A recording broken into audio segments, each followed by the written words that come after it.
Hello ladies and gentlemen, Forrest over here and welcome back to another video. I did have to end the stream prematurely earlier because we were in the middle of a storm. Thunder and lightning storm to be exact, and it got to the point where we had to put some stuff around the house to keep it from leaking everywhere. That was fun. Yes, I live in an old house. And so, yeah, it's going to be interesting to see what we got to do from here. But everything seems to be okay now. We're in the middle of the aftermath of it, so hopefully nothing crazy happens. So we're gonna pass the time by me reading Slobberknocker, My Life in Wrestling. I am gonna restart from the beginning because we didn't really finish it all the way, and the other stream will be deleted. Even if I haven't deleted it yet, it will be taken down by me. Because obviously I don't like an incomplete stream where I'm in the middle of something and so yeah, something happens. So we're just gonna get back to the beginning of part 2 of the novel, of the book. I'm actually gonna go ahead and take my glasses off because it's kind of fogging up a little bit. But I also want to point out real quick, if I do not read your comments, do not go crazy about it, okay? I will read the comments as soon as I possibly can. Right now, I'm going to be reading a book. Actually, hold on. Let me clear my glasses real quick.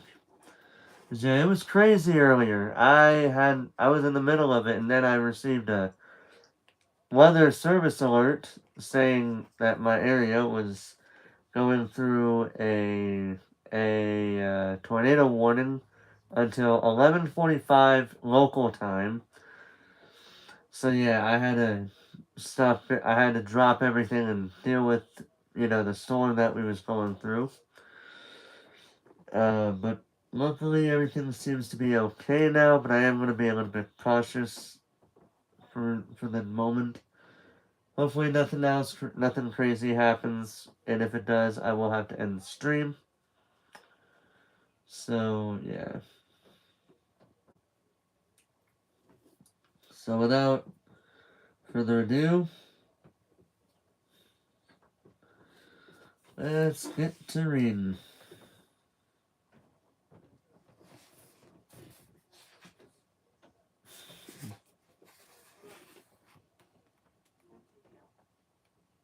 Oh yeah, I forgot to turn the TV off, I know. Family member does not have to come back here to tell me I forgot to turn the TV off. I know I did. I just came back here because, I just chose to come back here now that it seems to calm down. So the family member does not have to tell me I forgot to turn the TV off because I know I did. They don't need to tell me. Alright? Alright. Anyway, let's get started with the book. Part 2. Mid-South, 1974 to 1985. Chapter 8. Starting the Business, 1974. It should be duly noted that we're going to be dealing with a lot of cussing in this part. So if you are a person that does not like hearing cuss words, avoid this part. I'm just saying. And there's going to be a lot of cuss words used here. Even within the first 2 chapters that I was on, 8 and 9, there was a good amount of cuss words being used. Whether it's by Jim Ross himself in telling the story, or by the quotes used by the people involved in the situations that are discussed in these parts. Chapter 8. Starting the Business, 1974. Hey, kid, is my wife still a fat bastard?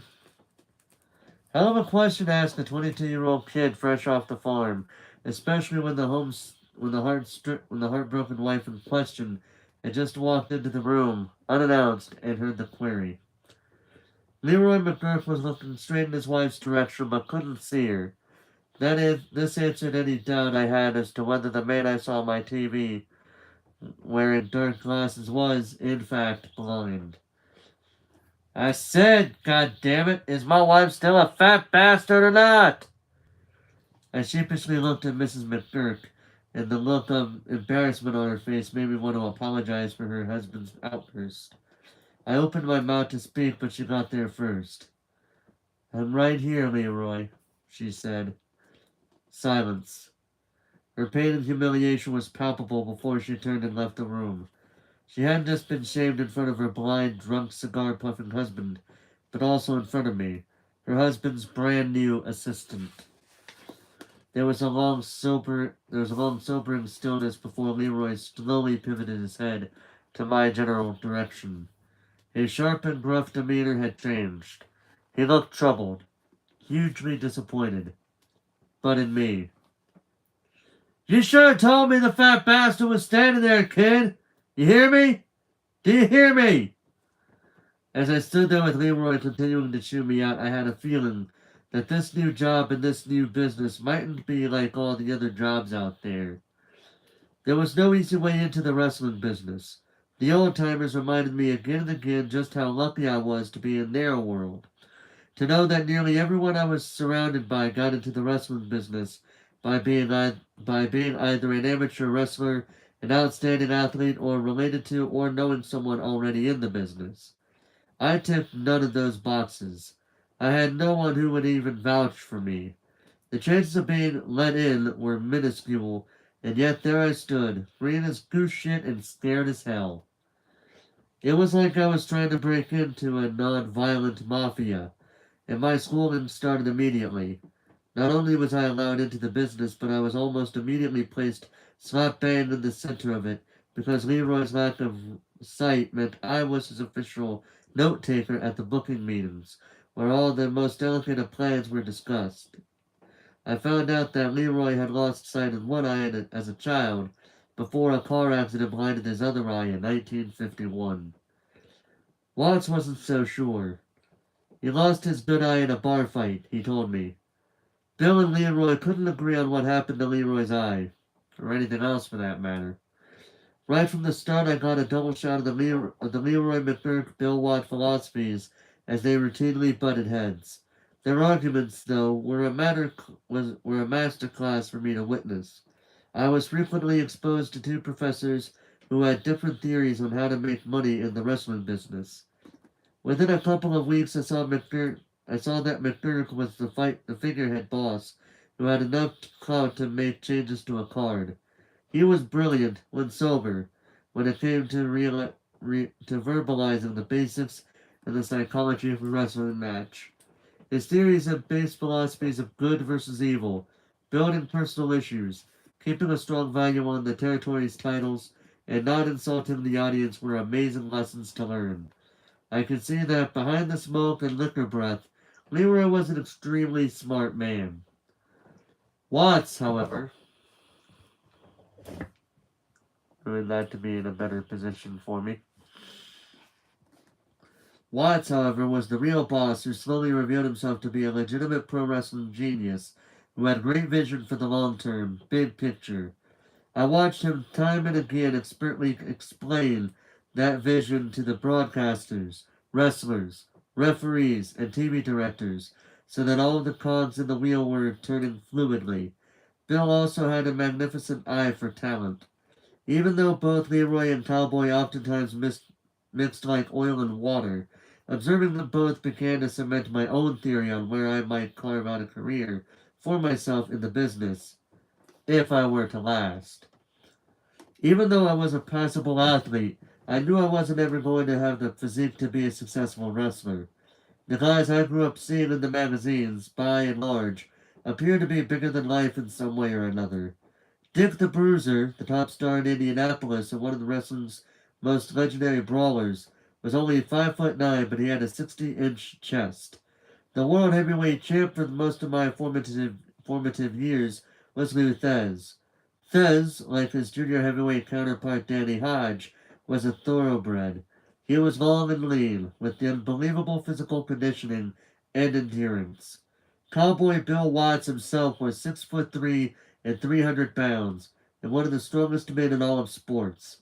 I knew I would never be any of those things, and as enthralled as I was with the business, the idea of in-ring performance just never called to me. So if I wanted to make a go of it, I knew it would have to be behind the scenes. And that's where I was positioned. The way Watts described my initial job with Leroy was, "You're going to pick up Mr. McGurk in the morning and bring him to the office, run errands for whatever he needs, help him out around the office, and then take him home." I quickly learned what Leroy needed first, before anything else, was his daily El Producto Presidente cigars and a pint of whiskey. "And every other Tuesday you'll be responsible for getting him to Shreveport for TV," Watts continued. "On those TV days I was to make sure that Leroy's coat was buttoned and fly was zipped, that he was wearing the right shirt with the right pants. Basically making sure he was presentable for the TV cameras, where he would then color commentate the matches. Tulsa to Shreveport was about 330 miles each way, which translated into several hours in Leroy's Cadillac. I always enjoyed those journeys because up to that point I had only ever seen a few Cadillacs from afar, much less sat in one. En route to Shreveport, the level of conversation depended largely on Leroy's mood and how much whiskey he'd polished off. Some days he'd had enough that he'd doze off pretty quickly, which made for a peaceful ride. Other days he'd be angry at one of the boys, one of their wives, or one of his office stooges. Leroy was frequently surrounded by these sycophants, guys who would tell him whatever they thought he wanted to hear just to keep themselves in plum positions within the promotion. Sometimes Leroy was mad at Bill, and I'd get to hear about it the whole way to Shreveport for 5 hours. 5 miserable hours. Most often it was because Bill had booked a card and Leroy, half drunken with an earful of whispers from the sycophants, would change it. Bill would then change it back. Booking decisions, stooge rage, or inebriated rants were one thing from Leroy, but this day, as we left Tulsa, he took his Cadillac Rancor to an entirely new level. "Did I tell you what we're going to do when we get to Shreveport tonight?" he asked me. Before I could answer, Leroy opened the leather satchel that usually only housed his whiskey and cigars. Except this time I could see the smokes and alcohol weren't lying in the bag alone. They were accompanied by a .44 Magnum revolver, the Dirty Harry version. When I saw the gun, I momentarily forgot his question, my answer, where we were going, and most everything else. He placed the revolver on the dashboard and calmly lit a cigar. "What we're going to do in Shreveport tonight is kill Ted DiBiase," he said. "Yeah?" I said, my heart thumping in my chest. "Yeah," he replied, cool as ice. I peeked over and saw Leroy was indeed in the killing mood. "Why are we going to do that?" I asked. Leroy seemed surprised at my response. "Haven't you heard he's dating my daughter?" DiBiase was a newcomer, the stepson of veteran wrestler Iron Mike DiBiase and son of Helen Hild. The youngster was defying Leroy's #1 in-house rule. No wrestler was to date his lovely young daughter. No matter the circumstances, or that Ted and his daughter were of a similar age, Leroy wanted his offspring completely separated from the business he immersed himself in. "Let's go," he said. I put my hand on the key in the ignition, but couldn't bring myself to turn it. "How are you going to kill him?" I asked. I mightn't have been a genius, but even I could figure out how limited a blind assassin might be. And also, that same blind assassin kept using the phrase "we," as in, "we are going to kill Ted DiBiase tonight." Leroy, nursing his bottle of whiskey, laid out the master plan. "We check into the Alamo Plaza as usual when we get to Shreveport," he said. You get me to my room. Sit me in a chair facing the front door. Leave the door cracked open a little." I nodded, even though he couldn't see me. He continued. "Then you point it in the right direction, and tell DiBiase that I want to see him. You tell him it's because I have a great idea for him." The way Leroy mapped it out, DiBiase would knock on Leroy's door, and when he'd announce himself in his distinctively deep voice, Leroy would start shooting. He'd unload the 44th chamber and hope the law of averages would point a bullet into the rookie who dared to woo his daughter. "You understand?" Leroy asked. "Got it," I replied. I try to console myself a little with the fact that Ted would at least meet his maker in the nice Alamo Plaza, as there were two in Shreveport sitting side by side. One was a nice hotel where Leroy was going to commit murder at $25 a night, and the other was where I was staying, a $10 a night no frills dump. As we silently continued our drive to Shreveport, I kept glancing at the revolver rattling freely on the dashboard. Leroy was drinking more and more and fogging up the car with his cigars. I was typically a very careful and attentive driver, but couldn't help but notice the barrel of the gun slowly vibrating its way around to me. The slow roulette of the business end of the Magnum inching around in my direction kept me from being fully focused on the road, or my boss. Leroy always wore J.M.R. Sons About slacks, double knit polyester pants with an elastic waistband and a size bigger than he needed for comfort. This meant there was a lot of extra material to the pants. Usually, I would tell him when his cigar ash was getting long enough for him to flick into his old coffee can, but I was so fixated on the gun pointing at me and my impending accompaniment in a murder that I didn't realize that the ash from Leroy's cigar was getting longer with each mile we drove. Inevitably, the hot, long ash fell squarely into Leroy's double-knit slacks, where it smoldered, unnoticed by us both, until it burned right through the polyester, settling neatly onto his old man crotch. "What the fuck?" Leroy screamed as he leapt suddenly from his seat. His unexpected shriek startled me into thinking the gun had gone off, and I swerved the big Cadillac and nearly lost control as Leroy, in his pain and panic, wailed away on me and roared for me to do something. The car weaved all over the two-lane road as the untethered Magnum slid from one end of the dashboard to the other, as my boss rapidly slapped his own crotch like a drum solo. I slid the car to the stop, hopped around and ran around to the passenger side, and opened Leroy's door. The other cars on the road were hurling past dangerously close as I got down on my knees to help my shrieking boss. "Do something!" he roared. "For the love of God!" I could see exactly where the smoke was coming from, and I wasn't totally happy about going in after it. "My balls, Jim, they're burning!" I began to lightly blow at first, like they were birthday candles. It made no difference. "Did you just try to blow out?" "No," I lied. Leroy, sick of waiting for action, thrust his pelvic bone into the air, and it was that moment that I prayed a state trooper wouldn't pull over to see what was going on. Here I was, young and green on the side of the road, with my Oklahoman face in the testicle region of a blind, older gentleman who was totally agitated, confused, and inebriated. But I knew what I had to do. I did what any decent human would do in that situation. I socked my boss repeatedly in the balls. "Is it working?" I shouted. I don't know why. He was blind, not deaf. I picked up the pace and widened out my hand to cover a large area. I was into it now, totally on board with the nut touching. Leroy was thrusting and I was slapping. Between us both, we managed to snuff out the source of the scorching without any permanent scar tissue. There was silence between us, a knowing. I got back in the car, composed myself, and took the opportunity to place Leroy's wad and free Magnum back into his leather satchel. I said, "Everything okay down there?" "Yep," he said. It was the kind of yep that meant, "Shut up and drive." So I did. I motored for another few quiet miles before I stopped at a service station to look for a phone. The burning crotch situation may have been dealt with, but the DiBiase situation was still very much on the table. I didn't know what to do, so I used a public phone booth and called the office collect. Bill had established that the code name for collect calls to the office was Gene Kaniski, a former NWA heavyweight champion. Watts told me if the office got a collect call with that name attached, they knew that it was a serious call that needed addressing.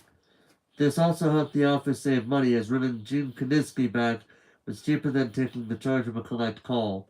The office would tell the operator, "There's no one here who can authorize taking a collect call, but if you'll give us the number, we'll have someone call back." Another few dollars saved.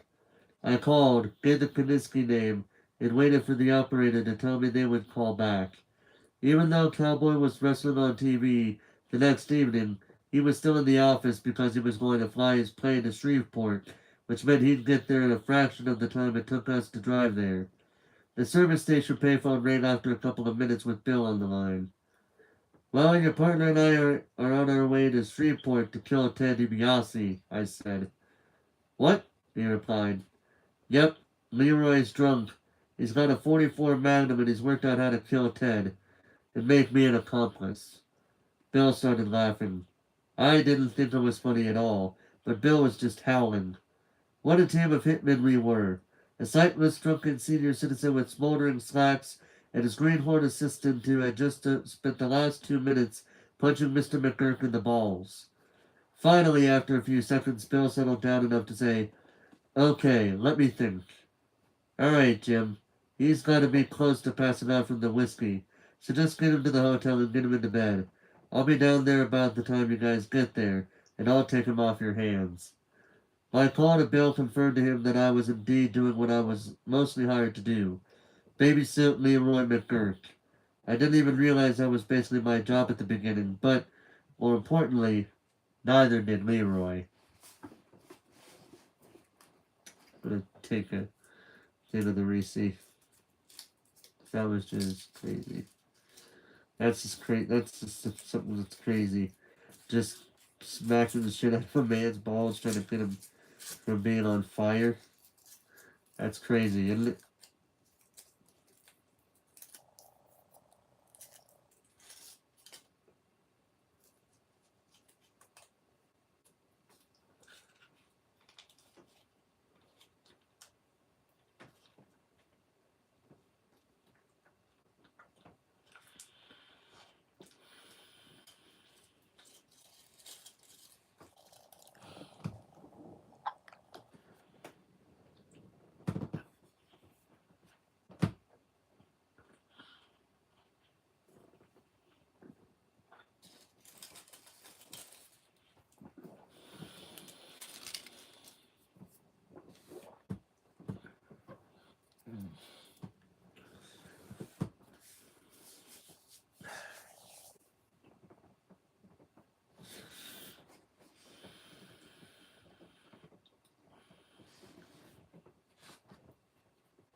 Chapter 9 Refereeing 1974.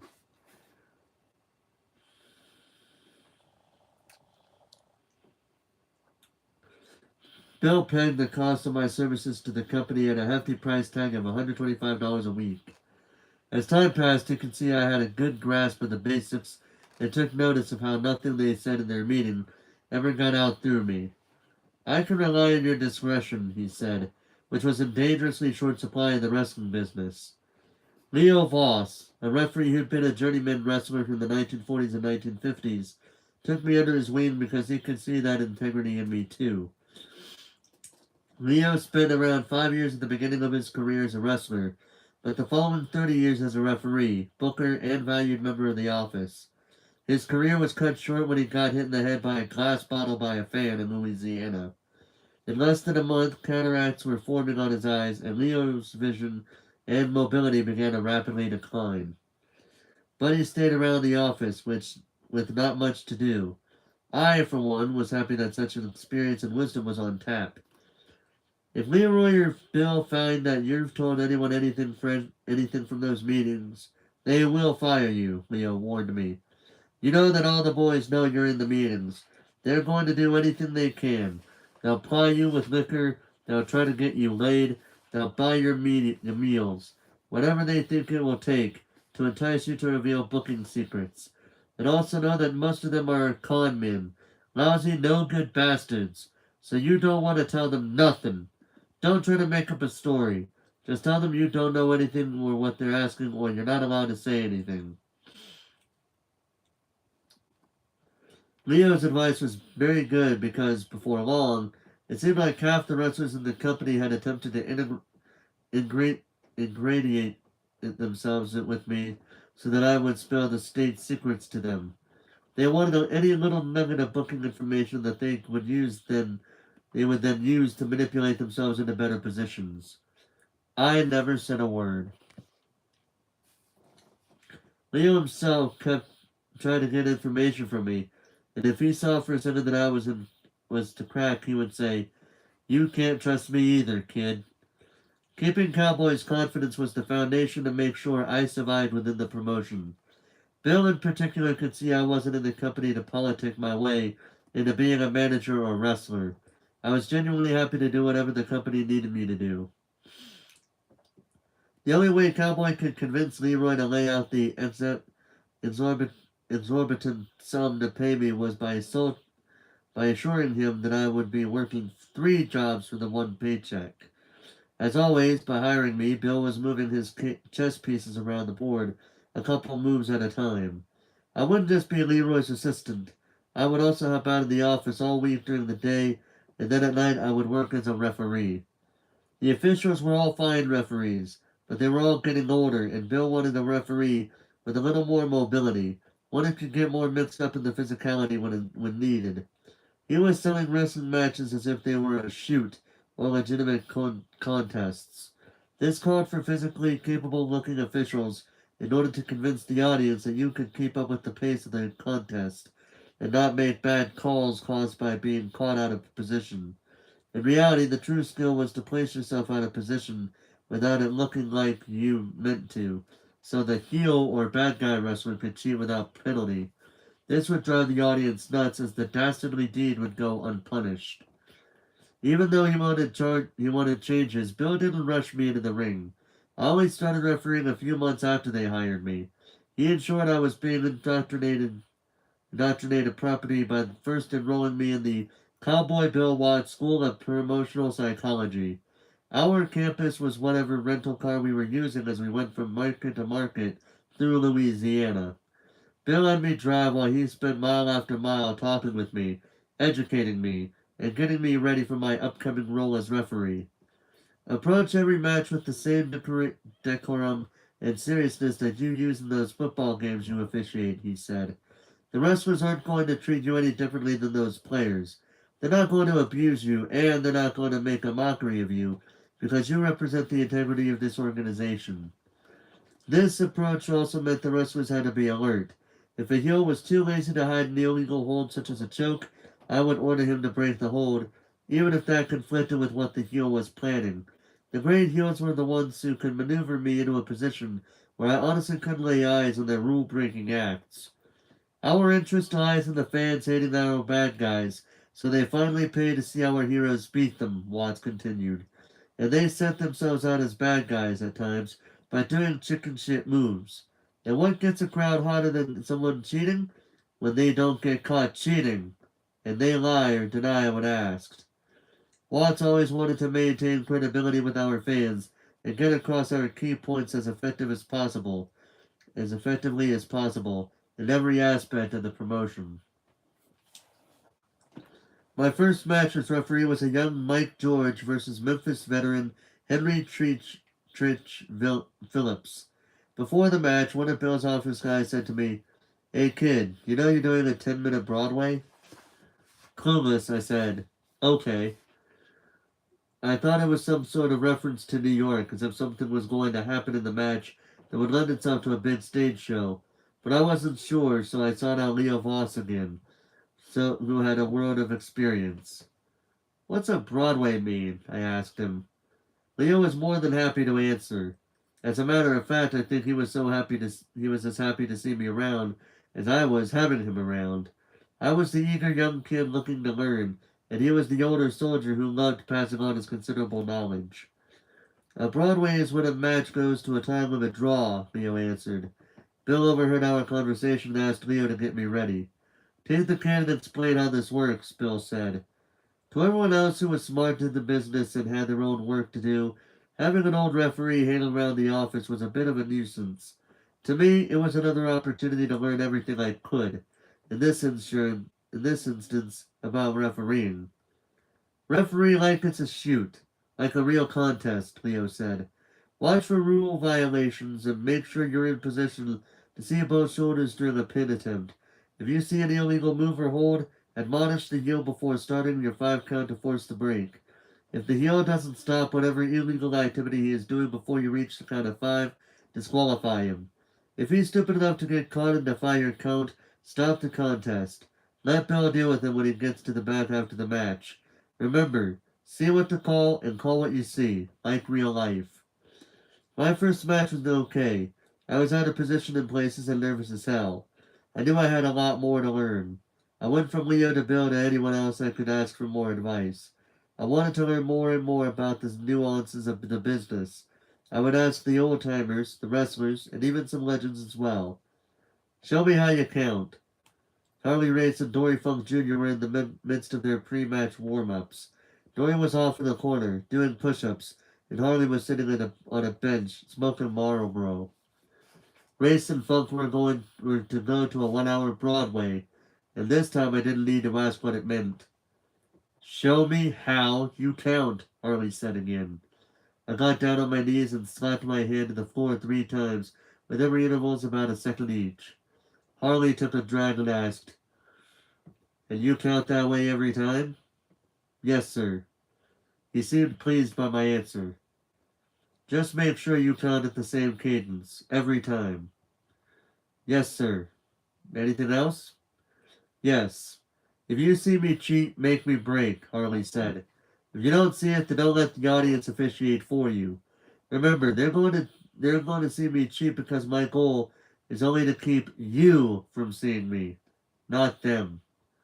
The beauty of that was, when I finally did catch him, and I was under no illusion that I only caught him when he was ready for me to catch him, he'd mumble, "Come on now, give it to me, give it to me." I'd start pointing my finger at him and gesturing dramatically, and hardly sort of like he was both furious with me and afraid of the sanctions I could bring down on him. In the story we were telling, if Harley pushed me too far and I disqualified him, then he would lose the match and the winner's end of the purse. Here he was, maybe the best wrestler in the world, and one of the greatest of all time, and he was selling for a 20-something green as grass kid because he expected the business and the value that he respected the business and the value of the referee in the match process. Harley knew how to use the position of referee to accentuate the match, to give it more flavor. Others, who were not so generous, tried to use the referee to take from the match. Jerry the Duke Miller was a veteran villain out of Moline, Illinois. He was a skilled in-ring talent, but was an old school carny sort of wrestler. He was always looking for the shortcut in life. He was known in the business as a carpenter, someone with the skill to build another wrestler into a main event player.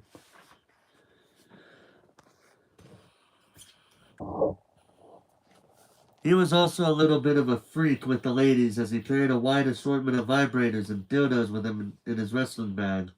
These toys were so important to the Duke that they had their own bag within his gear bag, a sovereign state of sex toys, if you will. He was also a hairdresser, not a barber, but a stylist. Jerry knew most everything there was to know about conditioners and coloring. He was quite possibly the first man in all of wrestling to have a mullet. He was Mr. Ground Zero of the business in the front, party in the back haircut, and when he wanted to wrestle, he was actually very good. But when he didn't, he was savvy enough to take the shortcut that made others look bad, i.e., me. I was working my turn just like Leo taught me, and the Duke was walking around outside the ring. I knew this was nothing unusual, as skilled heels used as much of their 20 count as they could for the crowd. It was their job to use that time to stall and mouth off to the fans. It was my job to count. So that's just what I did, with conviction and authority. As I made my way into my teens, I could see that Jerry wasn't getting any closer to the ring. 18! 19! 19!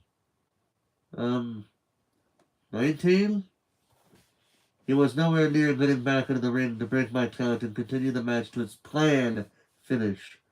The Duke knew exactly what he was doing, just like Leo Voss had told me, just like Bill Watts had drilled into me.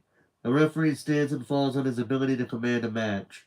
His authority is the key to heels cheating and good guys persevering. By Jerry staying outside and me not cutting him out, I looked at fault.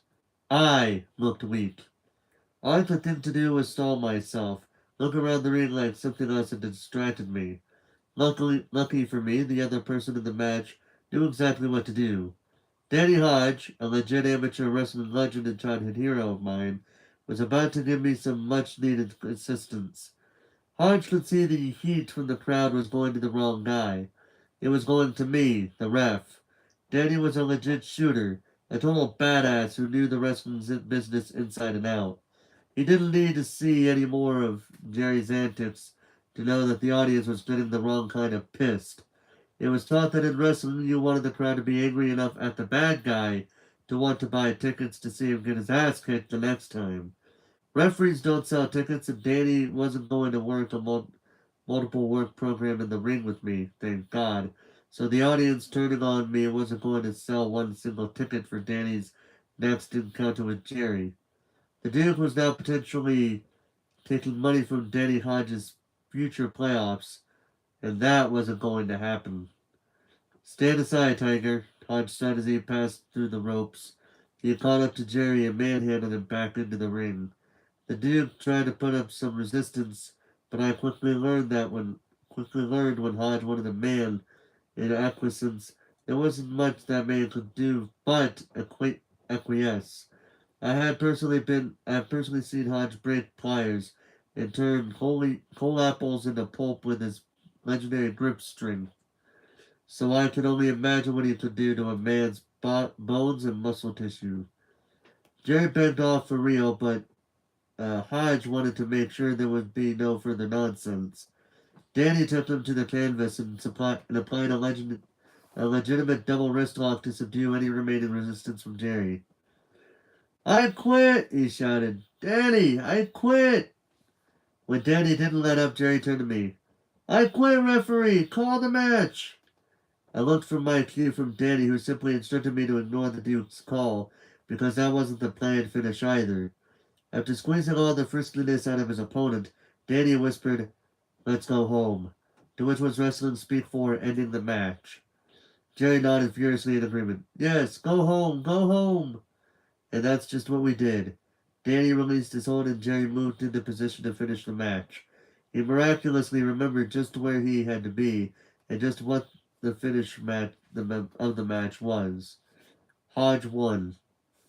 Don't ever jack around on my watch again, Danny said to Jerry back in the locker room. The Duke nodded. Hodge wasn't loud or aggressive because he never needed to be. He was all matter of fact, all business. Don't ever do anything that could mess with my money again either, Danny continued. Jerry nodded again. Danny put his hand on my shoulder and said in Jeremy's direction, And don't ever let me see you middling the referee again either. There's no money in that. Danny put his right hand to seal their understanding with a handshake. He took Jerry at his word and he didn't read or want the rest of the locker room to hear about it. You're right. I'm sorry. And with that, Jerry the Duke Miller made the mistake of shaking Danny's hand. Miller got the point. The nuances, the gist, the flavor, the story, the picture, and the exclamation point. I handed the Duke his bag of sex toys and he left, gingerly, for the next town while massaging his aching hand. In that moment I saw Danny Hodge just how I wanted to navigate the crazy business I found himself in. My handshake mightn't have been the same power attached to it, but I wanted to see if it means something. We're in chapter 10. One quick second though.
Alright.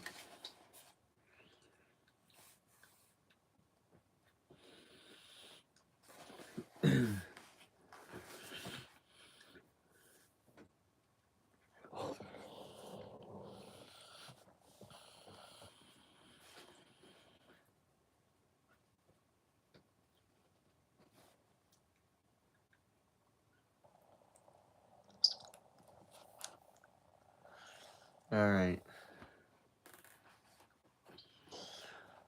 Let's see, what time is it? Okay. Well, I'll tell you guys what. I'm feeling a little bit tired, so what I'll do is I'll read chapter 10, and then I'll read chapter 11 through, then I'll finish the rest of part 2 tomorrow. And then we'll read Percy Jackson and the Olympians shortly after that, too, so that way we give them both the part 3 equal chance there. Anyway, chapter 10, Still Learning, 1975. I was about a year into my summer job in the wrestling business and, having bedded down my position in the company somewhat, I began to look for more ways to make a few extra dollars. At $125 a week, the incentive was there to look into other money-making opportunities in other areas of the business. I began hauling the ring. I then agreed to haul the ring and set it up for an extra $50 a night. I quickly moved from hauling the ring to hauling the boys. There was a standing deal with the veteran wrestlers in which they would pay young guys 2 cents a mile to drive them to and from the shows. A full tank of gas was about $5. A hotel room was about $8. And a seasoned wrestler knew the location of every $2.99 all-you-can-eat buffet in town. By the end of the week, I could rack up an extra $30 per wrestler just running the 1,500 miles per week that constituted the low end of the territory. That was a pretty good little bonus for being a wheelman. Apart from the money, every car trip was potential learning experience, as the conversation would always drift into the wrestling business. Of course, being surrounded by some of the best in the business, wrestling wasn't all I learned about as I drove. I learned how to carry myself around champions and conmen. I learned about life. And most importantly, for my survival, I learned how to roll the world's best joints while steering a car with my knees. I knew if I wanted to make myself indispensable to the veterans, I had to drive well and roll even better.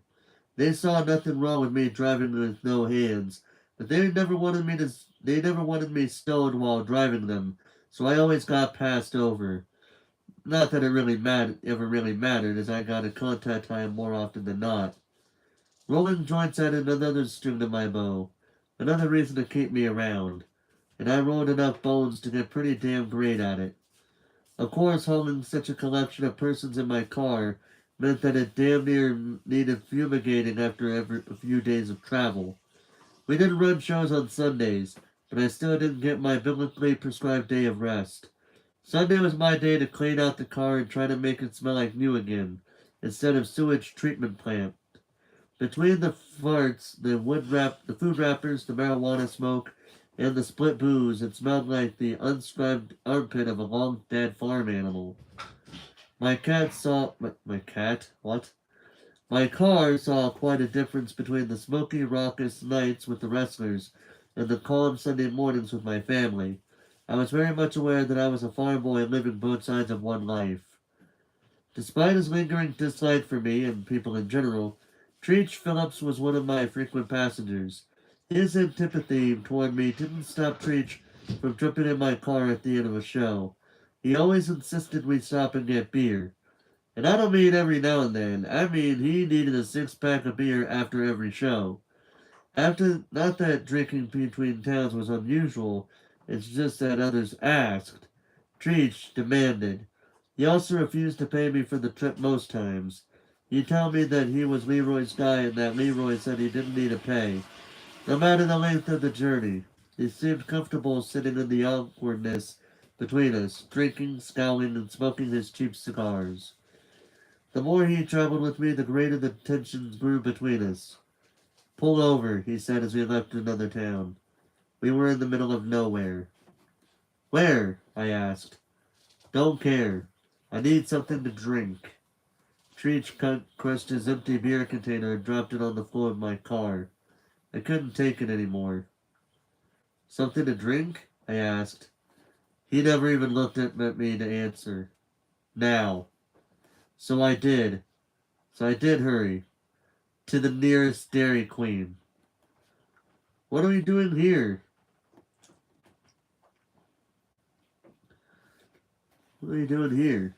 Well, Treach, I said. You said you wanted something to drink. He looked at me all confused. Beer, goddammit!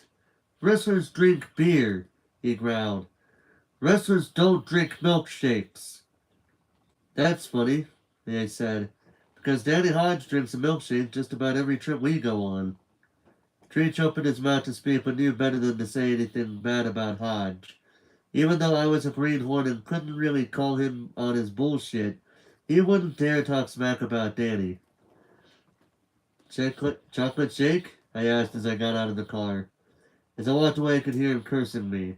I finished down the last 50 miles of that trip, slipping as long and as loud as I could on my shake, while I watched Treach settle in the back seat. That was the last time he rode with me. Guess I won the competition overall. I started to get more selective about who I would drive around with. Danny Hodge and Jim Skandor Akbar Weba were my absolute favorite passengers. Behind the scenes, they were great friends, and driving them around was always fun. Danny didn't smoke and hardly ever drank, aside from the various occasional Mai Tai or some other fruit drink that, as Danny's only vice was that he had a big sweet tooth. Akbar would occasionally smoke a cigar, but, like Danny, he didn't need to stop and get beer after a show as he wasn't a big drinker. As much as I enjoyed and respected Akbar, it was Hodge who was my wrestling hero. I could still remember watching him wrestle on my TV during the summer of 1964 when the unthinkable happened. Hodge lost the World Junior Heavyweight Championship to the villainous Hiro Matsuda. When I met him years later, of course, the villainous Matsuda turned out to be one of the nicest men in the business. But I was devastated as a kid when he beat Hodge, the Oklahoman hero. Danny was so admired and respected where I came from that he was always known as Champ, even when he wasn't holding a title. I was going to show my hero that I was as good at my job as he was at his. I was going to take him from town to town, set up the ring, and referee all his matches, and he wouldn't have to worry about a thing. After a few months of the schedule, I began to feel like I might have overthought my position. Sleep, as it happens, is important to the human condition, and I wasn't getting much. You've got to keep your eyes open, Hodge told me as we each downed our post-match milkshake. People in this business like to cheat, even when there's no reason, and I'm talking inside and outside of the ring. I listened. I nodded, but he knew I didn't really know what he meant yet.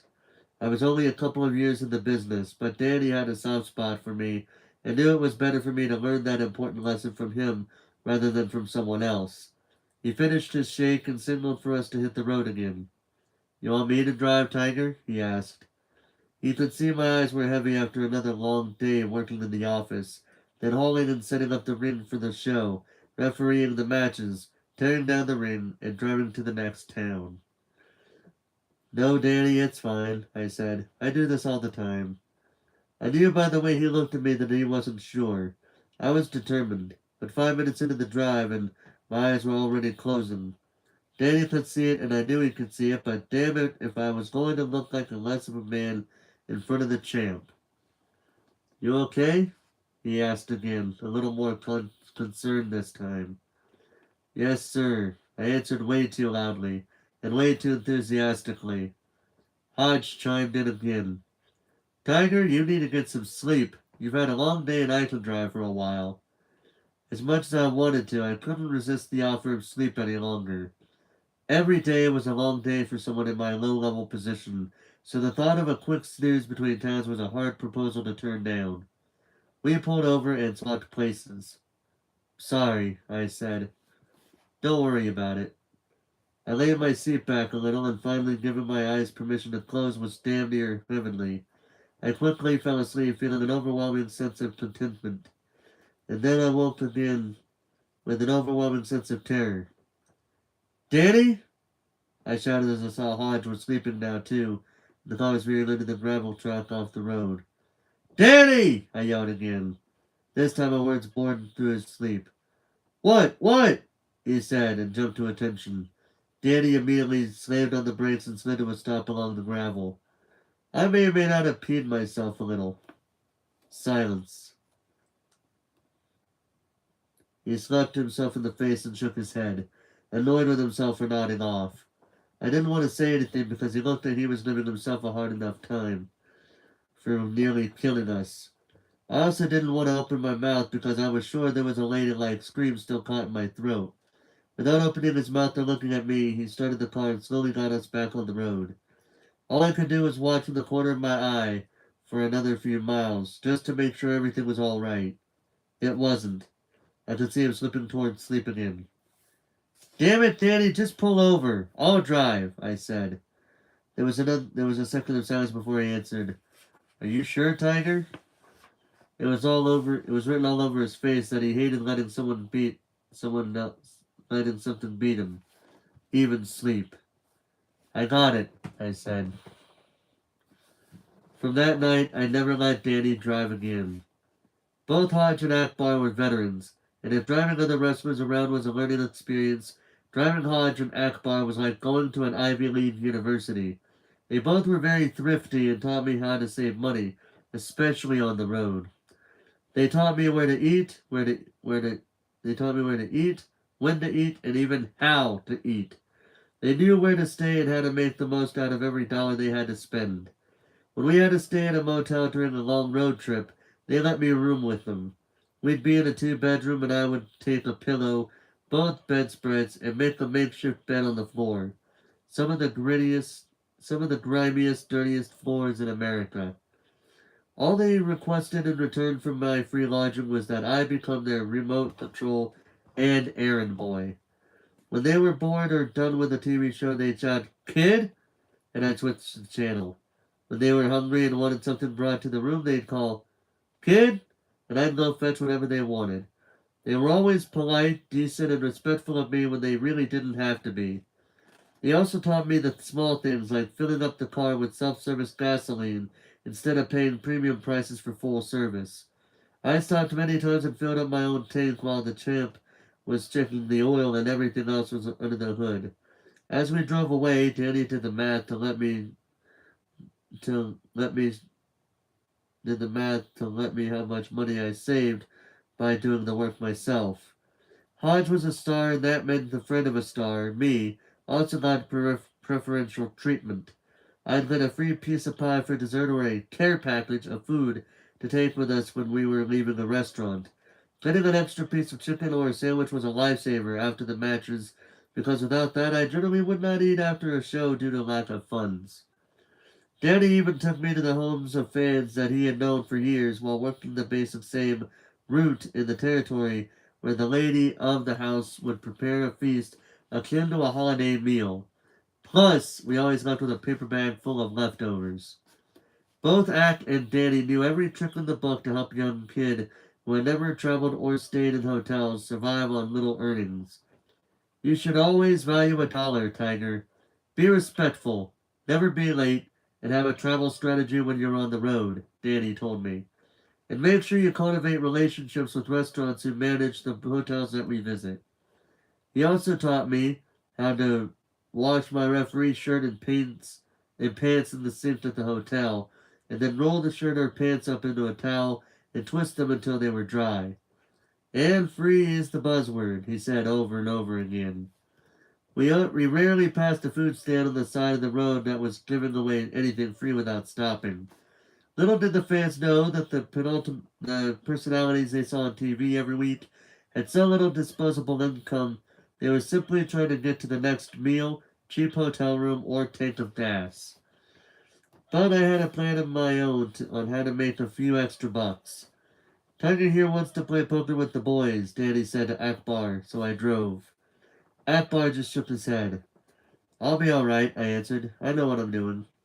But of course, Danny and Ak knew that a rookie could never win against the table of guys I was involved with. As a matter of fact, the worst thing I could do was win. especially against the guy they knew I was playing against. Bruiser Bob Sweeton, a skilled Canadian villain who liked to be referred to as Mr. Piledriver because of his love for that same maneuver. Mr. Sweeton was not a nice person. A couple of months later, Danny was away in Japan and I was struggling to find new passengers, so I did what many boneheads do and tried to make some extra money from cards. Truth was, my seat at the table was a little about money and more about being accepted as one of the boys. And equal. Because he knew Danny wasn't around, Sweeton cheated and relieved me of 2 days' worth of payoffs, all with a smile on his face. And in life, as in the ring, he wasn't above a little sleight of hand to win this contest. Both he and I knew what had gone down. Sweeton also knew this was a neon green rookie I was expected to keep. That as a neon green rookie, I was expected to keep my mouth shut and move quietly on to the next town, which I did. But Bruiser Bob wasn't happy with that. When I was left with no money to buy food, I quickly learned my lesson and stopped playing poker. But Bruiser Bob wasn't happy with that either. The very next night, he accidentally busted my nose with a stray elbow as I refereed his match. The night after that, he blackened my eye with another accidental strike. I knew what was happening, and I was happy to again put my head down and move on to the next town. I also knew the worst thing in the world would be to complain. I took my lips and knew it was about no selling them, not letting Sweeton see he got to me. I got in the car with Akbar that night, and when he saw my black eye and busted nose, he said he'd drive, which I appreciated. I was feeling a little sorry for myself, and the chance to get some sleep before the next town was a welcome one. So I stuffed my nostrils with a tissue, curled up on the passenger seat, and let General Skandor Akbar take the wheel. And it was great. For 15 minutes. Act! I shouted as I woke suddenly. The car had left the road, and the sound of the gravel hitting the underside of the car made a familiar, terrifying sound. Akbar was driving, slapping himself in the face and shaking his head. It was deja vu. Akbar could see I wasn't amused. What? Dan already used this rib on you? asked with a smile on his face. Huh? I said, still half asleep with tissue up my nose. Okay, a little bit of context. A rib in the wrestling world is basically a wrestler pulling a joke on another person. Someone pulling a joke on another person. That's basically what a rib is. If you don't know, if you need more information on that, go on YouTube after you're done watching this. Go to the search bar and look up wrestling rib stories. There are plenty of them for you to read, for you to watch, based on other people, wrestlers, managers, etc. Yeah. Wait a minute. The reality began to dawn on me. Danny nearly killed us too, the very same way.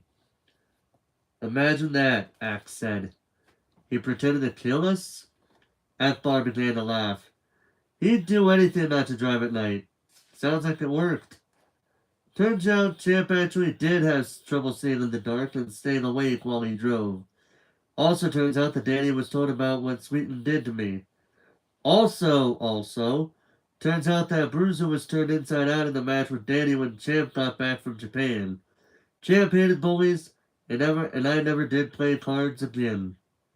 Or let Danny or Act drive. Lessons learned. Alright, so like I said earlier, I'll go ahead and end this reading here. Tomorrow I'll be doing 2 streams to make up for this. I'll be finishing the rest of part 2 of this book, and we will also be reading Percy Jackson the Olympian. So effectively, it's going to be 2 parts, 2 reading streams, both of them with a third part involved. But yeah, so that's going to do it for me here tonight, ladies and gentlemen. Thank you guys so much for watching. Hope you guys enjoyed this reading stream, and if you did, well, you know how it is. Hit the like button, add it to your favorite show with your friends on Facebook, Twitter. And if you want to see more of this kind of content, don't forget to hit that subscribe button. And until next time, ladies and gentlemen, this is Forrest Walpole. signing off. And I accidentally moved the mic with my foot.